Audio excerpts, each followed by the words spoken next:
VRK diet తీసుకునే వాళ్ళలో అనారోగ్య సమస్యలు ఇట్టే తగ్గిపోతాయి. ఎందుకంటే దాంట్లో ఉప్పు, కారాలు, ఆయిల్స్ వేరే వాడతారు. సో, అసలు నిజమైన ఉప్పు, కారాలంటే ఏంటి? వివరాలు తెలుసుకుందాం. ఈరోజు మనతో పాటు ఉన్నారు ప్రముఖ డైట్ గురువు వీరమాచినేని రామకృష్ణ గారు. సార్ నమస్తే. అమ్మా.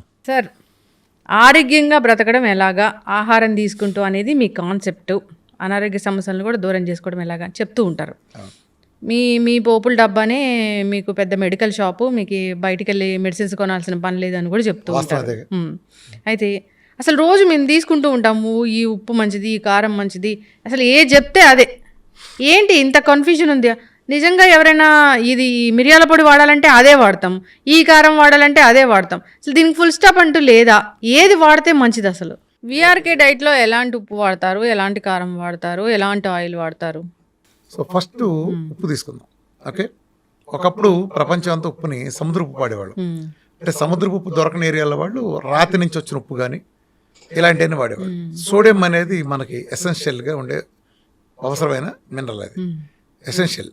అది ఎప్పుడైతే బాడీలో మిస్ అయిందో మనకు నీరసం వస్తుంది. ఇప్పుడు నీకు కళ్ళుదిరి పడిపోతారు ఎండాకాలంలో ఉన్నప్పుడు. వాడికి ఏమి ఇస్తాం మనం? ఇన్స్టెంట్ రికవరీ గ్లూకోజ్, ఉప్పు ఇస్తాం. అంటే ఉప్పు అది కాంబినేషన్ కదా. ఇంకోటి sodium chloride. So sodium chloride combination plus glucose combination ఇస్తాం. అది 100% గ్లూకోజ్ ఉంటుంది కాబట్టి. సో అంటే అది ఇన్స్టెంట్గా ఎనర్జీ వచ్చేస్తుంది. సోడియం అనేది మనిషికి చాలా అవసరమైన మినరల్. మనకి అది లేనప్పుడు శక్తి మనం చెమట ద్వారా బాగా చెమట పట్టేవాళ్ళకి అది చెమట ద్వారా ఉప్పు పోతుంది. ఇప్పుడు చెమట సాల్ట్ ఎలా ఉంటుంది?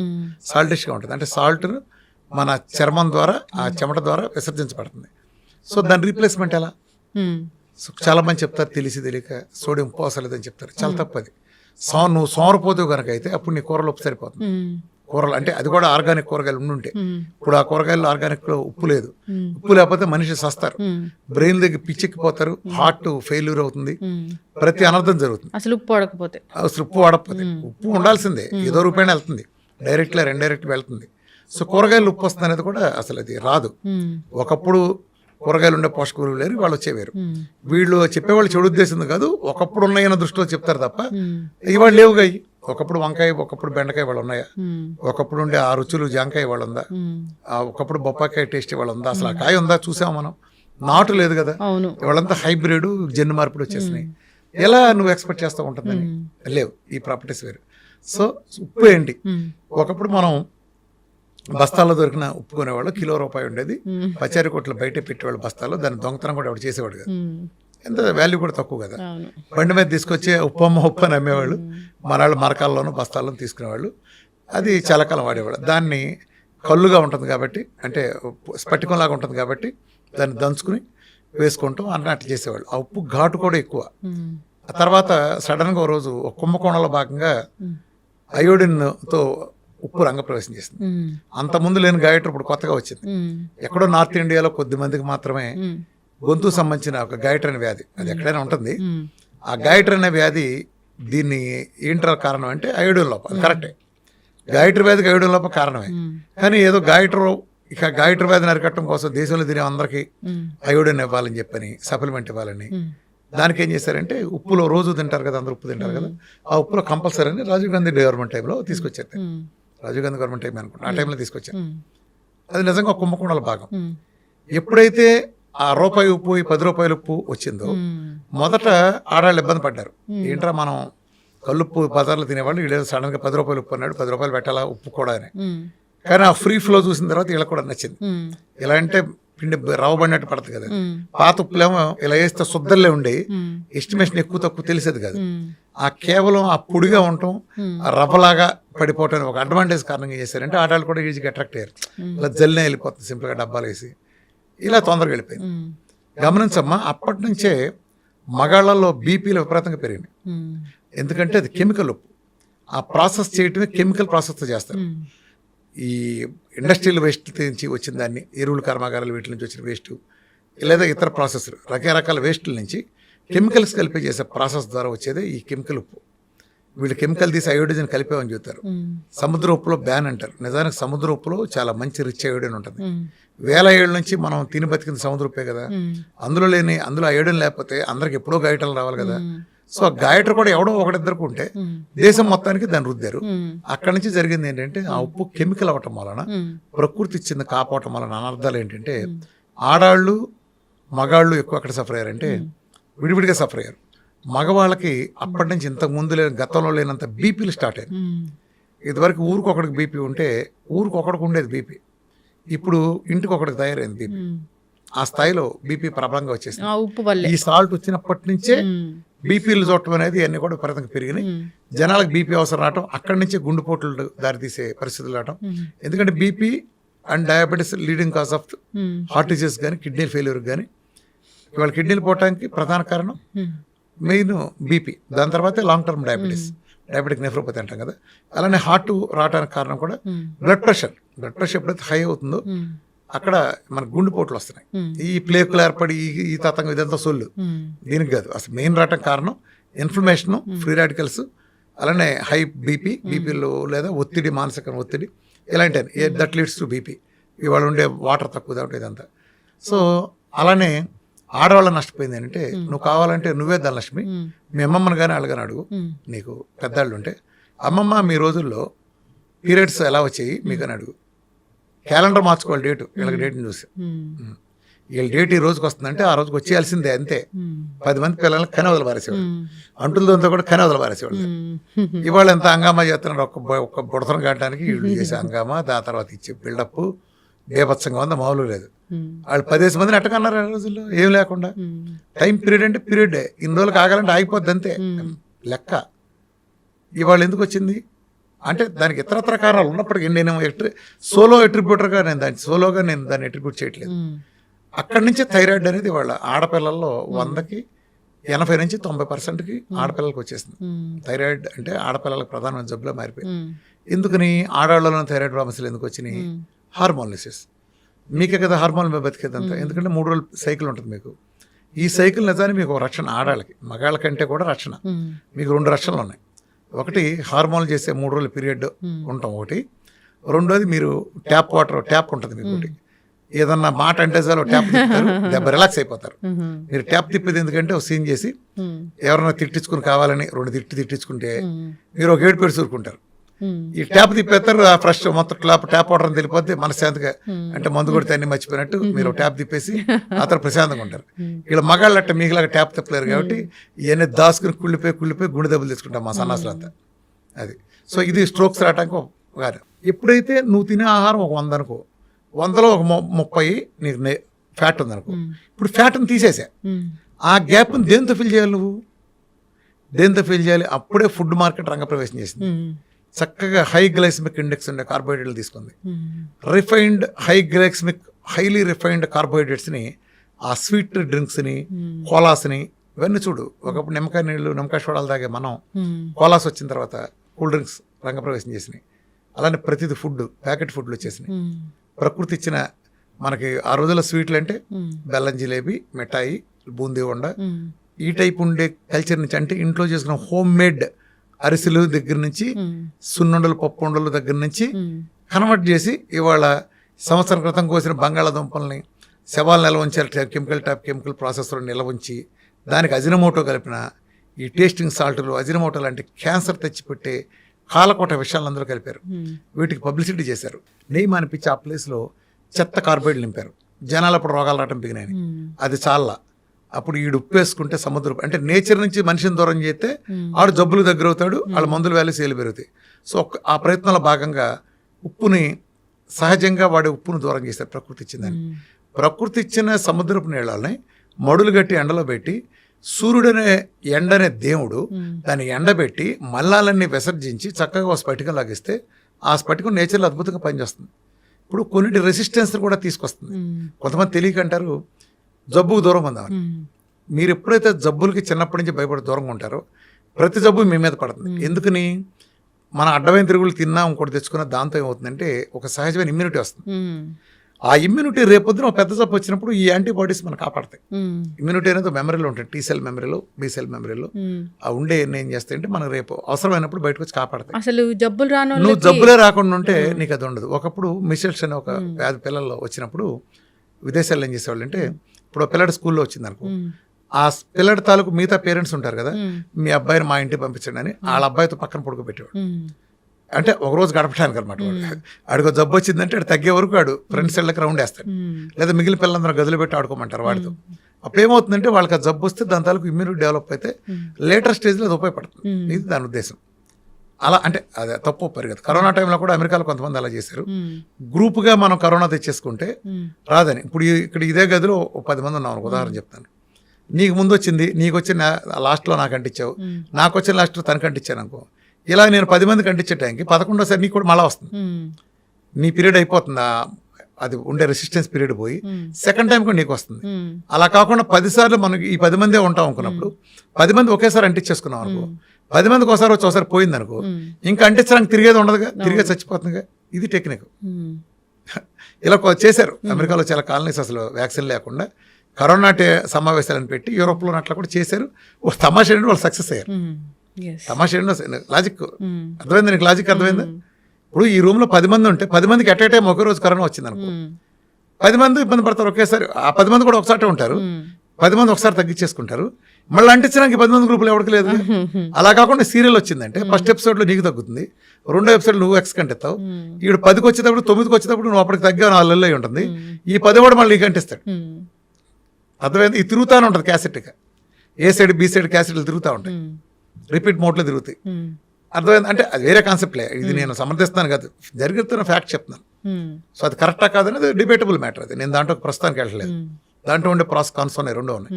సో ఇది అట్లా ఉప్పు ఎప్పుడైతే వీళ్ళు తింటున్నారన్నారు దూరం చేశారు. నిజానికి గాయటరు ఎంతమంది ఉంది ఇప్పుడు ఈ భారతదేశ జనాభా? ఇవాళ 130 కోట్లు అనుకో, ఆ రోజున 30-40 కోట్లు ఉండుంటారు, నాకు కరెక్ట్ గుర్తులేదు. 40 కోట్లు 50 కోట్లు ఉండుంటారు.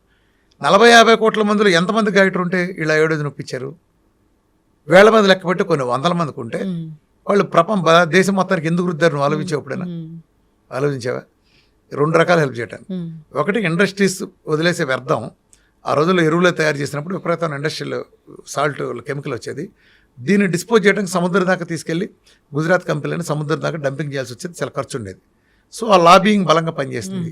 ఇప్పుడు డంప్ చేసేదాన్ని ప్యాకెట్లు పెట్టి వేరే ప్రాసెస్, వేరే అంటే అది యాజిటేజ్ ఇవ్వట్లేదు, వేరే కెమికల్ ప్లాంట్లు పెట్టి కెమికల్తో చేయటం ఏంటి అసలు? సాల్ట్ని నాన్ సెన్స్ గళ్ళు. కాకపోతే నేచర్ ఎక్కడ ఉందా అంటూ, నేచర్లో అన్నీ ఉంటాయి. అది ఒకటి వచ్చింది.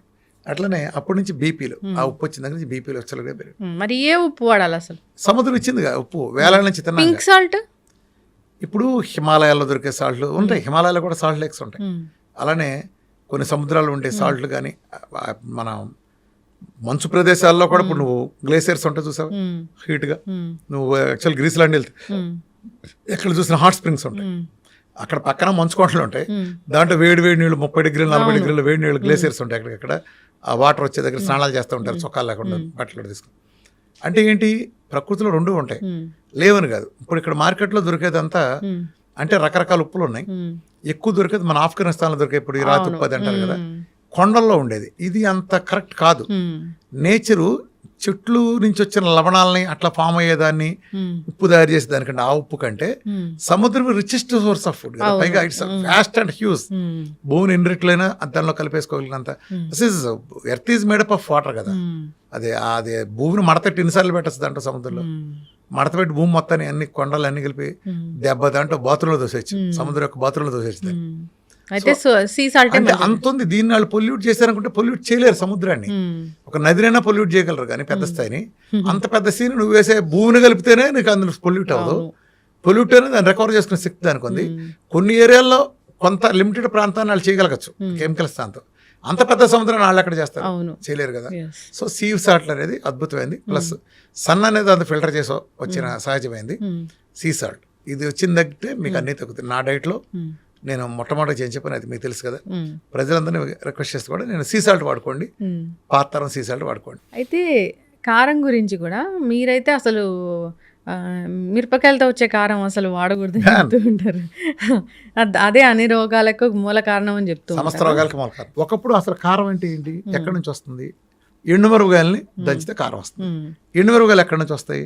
పండు మిరపకాయలు ఎండబెడితే ఎండుమిరపకాయలు వస్తాయి. పండు మిరపకాయలు ఎక్కడి నుంచి వస్తాయి? పచ్చిమిరపకాయలు ముదిరితే పండు మిరపకాయలు. అది ఎక్కడి నుంచి వస్తాయి? పచ్చిమిరపకాయ తోటల నుంచి వస్తాయి. ఓకే, ఎలా ఒక పింద ఇంత పువ్వు నుంచి పిందగా పరిణతి చెందిన సందర్భంలోంచి పురుగు మందులు కొట్టడం స్టార్ట్ చేస్తారు. ఫుల్ కొడతారు అసలు. అంటే ఎంత అంటే స్నానం చేసినట్టు కొడతారు. లేరు కదా, మామూలుగా ఏదో చిన్నగా ఇలా తుంపర్లు పడవు, స్నానం జరుగుతుంది అక్కడ. సో ఈ పింద మీద ఎంత పురుగు మందు పడుతుంది, ఇలా కింద పడిపోతుంది, డ్రాప్ కింద పడిపోతుంది. ఈ డ్రాప్ కింద పడిన తర్వాత పైన కొంచెం కొంచెం హాఫ్ డ్రాప్ ఇక్కడ ఉండిపోతుంది, ఎందుకంటే దీని ఓపిక లేక. ఇది ఎక్కడంత చెట్టు గాలిలో ఉంటుంది కదా, ఇక్కడ ఆవిరైపోతుంది. 2 రోజుల్లో మళ్ళీ కొడతాం, కొంచెం పెద్ద అవుతుంది, మళ్ళీ ఇక్కడ హాఫ్ డ్రాప్ మిగిలిపోతుంది. అంటే పోయిందంతా పోగా బలం లేక ఒక హాఫ్ డ్రాప్ మిగిలిపోతుంది కదా, పైన ఉండే తడంతా ఈ కాయ చుట్టూతో ఈ లేయర్ అలా ఉండిపోతుంది. దాని మీద ఇంకో లేరు, దాని మీద ఇంకో లేరు, అట్లా 2 రాష్ట్రాల్లో 37 లేయర్లు కొడితే కానీ, కనీసం 37 నుంచి 40 లేయర్లు కొడితే కానీ ఒక పచ్చిమిరకాయ పెద్దదే పొడిమిరకాయ అవ్వదు.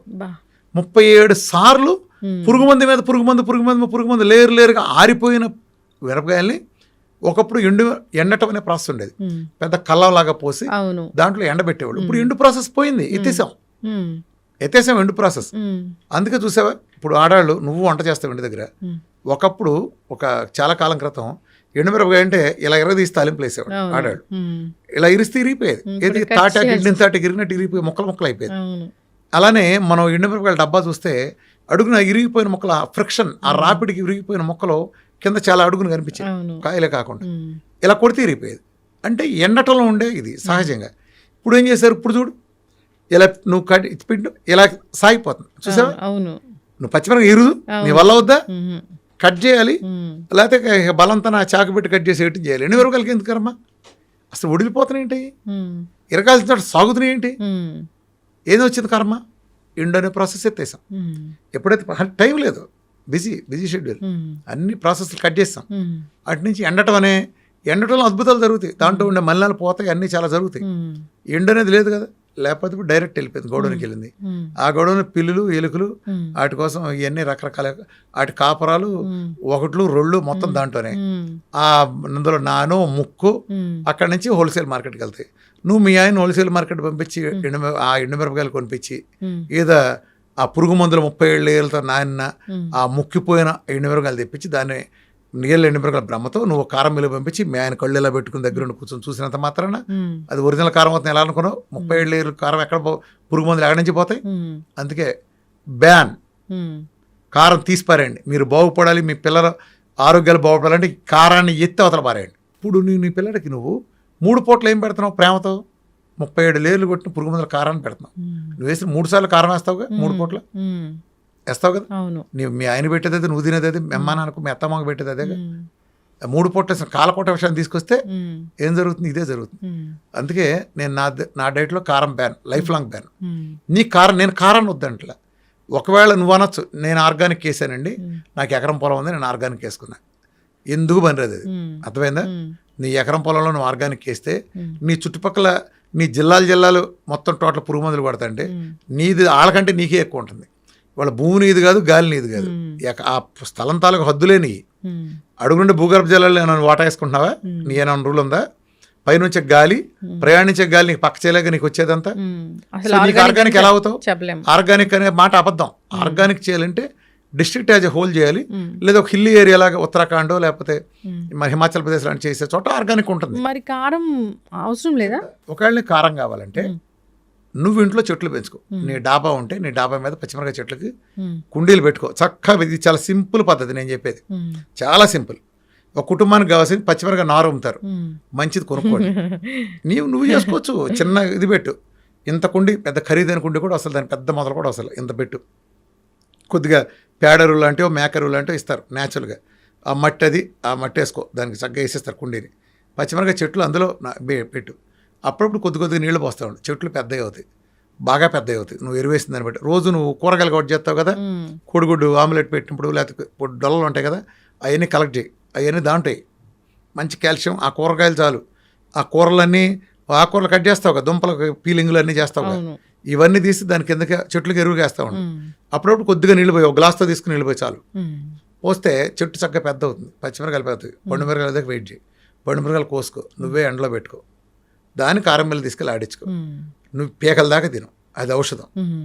అంతే. ఇది రోగం, అర్థమైందా? అది ఔషధం ఇంట్లో చేసుకుంది, ఇది రోగం.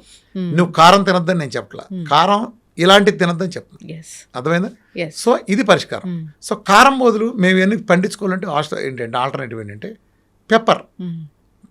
పెప్పర్లో కూడా ఇప్పుడు బొప్పాయి గింజలు కలిపి కల్తీ వస్తుంది. కాదేది కథ కనహరం కవిత కనహరం అని కాదేది ఒక కవి కల్తీ అన్నాడు. కనహరం. కాదేది కల్తీ కనహరం అనేది నేటి సామెత. అలానే మీరు మిరియాలలో కూడా కల్తీ వచ్చేస్తుంది, బొప్పాయి గింజలు కలుపుతున్నారు. కాబట్టి తోక మిరియాలని ఉంటాయి, తోకలాగా చిన్నది ఉంటాయి. ఆ మిరియాలు వాడుకుంటే మీకు ఆ కల్తీ అనేది మీకు జర తెలిసిపోతుంది. తోక మిరియాలని నువ్వు అడిగినప్పుడు వాడు మా బొప్పాయి గింజలు ఊరిని లేపేసి ఆడాలు కొంచెం బుర్ర పెడితే అన్నీ జరుగుతాయి. ఓకే, అలా మిరియాలు తెచ్చుకోండి, మిరియాల పౌడర్ వేసుకోండి. మిరియాల్లో ఉండే ఎంత అద్భుతమైంది ఆ పెప్పరిన్ అనే ఇది కూడా ఫైటోకెమికల్ కూడా మన ఆరోగ్యాలు మెరుగుపరచడంలో లంగ్ సంబంధించి కానీ అది మైక్రోబయల్ యాంటీ మైక్రోబయల్ అది బెస్ట్గా ముఖ్యంగా శ్వాసకోశాలకు సంబంధించి అద్భుతంగా పనిచేస్తుంది.